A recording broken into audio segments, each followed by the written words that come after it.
According to Brian Abel, there are 4 different steps in order for one individual to legally own a gun.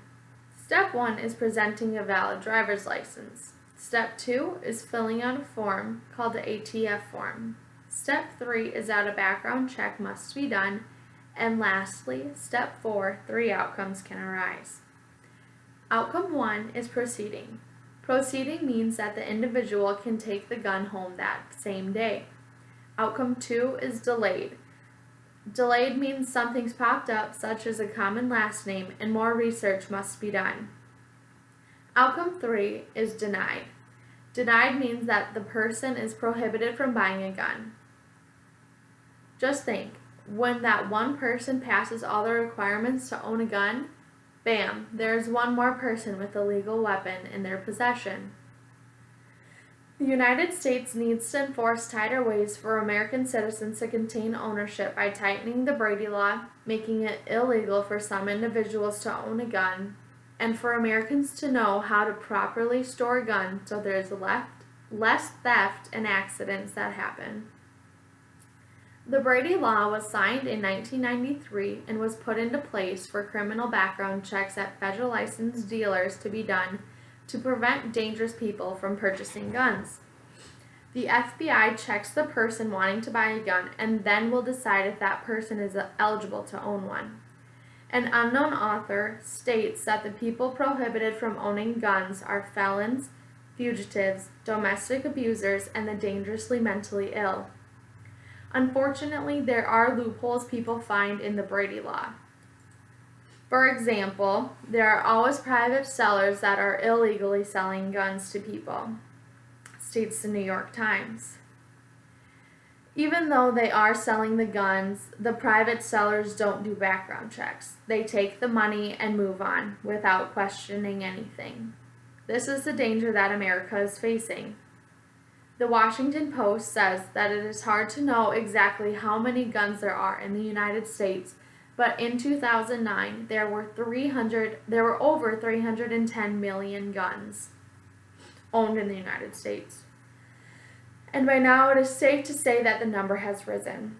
Because we see so many guns owned in the United States, it is hard knowing whose gun is legally owned. That is why Americans need to push to make every single gun purchase in this country have a background check that says yes, the person can own a gun, or no, that person cannot own the gun. Moving into my next point is the people prohibited from owning a gun. It is obvious that these people, such as felons, fugitives, domestic abusers, and the dangerously mentally ill, have something wrong with them, and that is why they should not be able to own a gun. The Law Center to Prevent Gun Violence explains that the background checks have prevented 2 million people in these categories to obtain a gun. It is settling knowing that background checks for these individuals are working so they cannot have their hands on a gun. It is also good to know that most Americans are also very supportive when it comes to the dangerous people in this world not being able to own a gun. In 2013, a poll was taken by the New England Journal of Medicine on how Americans felt about certain individuals owning a gun. The Americans were supporting a 10-year prohibition on gun possession. The results showed that if one person was convicted of any serious crime as a juvenile, Americans showed 83.1% support to a 10-year hold. The study also showed that if one person publicly displayed a gun in a threatening manner, there was a 71.1% support that the individual should not be able to own a gun for 10 years. The background checks seem to be working, so it is important for every single gun salesman to keep pushing them and not granting gun ownership if the person is a felon, fugitive, domestic abuser, or seriously mentally ill. My third point is keeping guns on the low. I don't mean keep them hidden from the government, but I do mean keeping them hidden from others. It is extremely important to keep guns locked in a safe where they're not being used.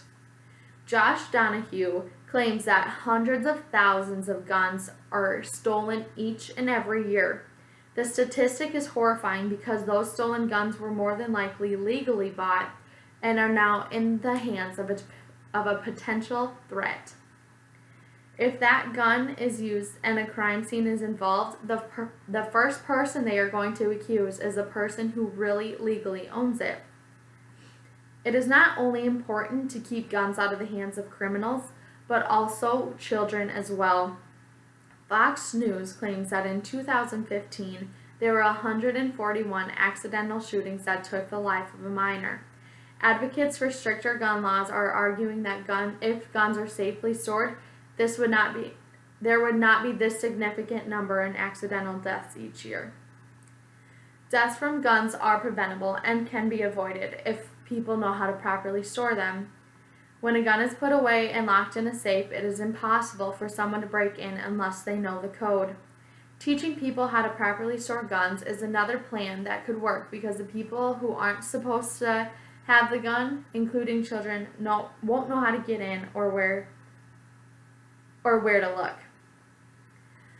My last point is how these plans will work. The Brady Law is working, and it is good to know that a background check is done with gun purchases. The downside is people are still finding loopholes and getting their hands on a gun when they're not supposed to be. This can be avoided by possibly following up with owners after so many months to see how they're liking their gun or if they've sold it. If the person says they've sold it, that's kind of a red flag because we don't know where that gun is now. If those individuals have failed a background check or have no reason to own a gun because they are prohibited, there is no reason they should have their hands on a gun. I know the illegal gun process is out of my hands and I'm not quite sure what to do about it, but I feel America needs to look at the person selling the guns illegally and do something about that. Lastly, keeping guns locked up is one of the biggest plans for Americans that they can easily do. If the gun is properly stored, then no one can get it unless they are intended to do so. It is sad knowing thousands and thousands of guns each year are stolen. In fact, it's scary. In conclusion, most Americans deserve to own a gun. It's in the Constitution. We have the right it's their Second Amendment. We have the right to bear arms. There just needs to be tighter restrictions so school and mass shootings don't happen anymore, and so not all Americans can own a gun, and most importantly, so Americans feel safe. The United States needs to enforce tighter ways for American citizens to contain ownership by tightening the Brady Law, making it illegal for some individuals to own a gun, and to properly store a gun so that there is less theft and accidents.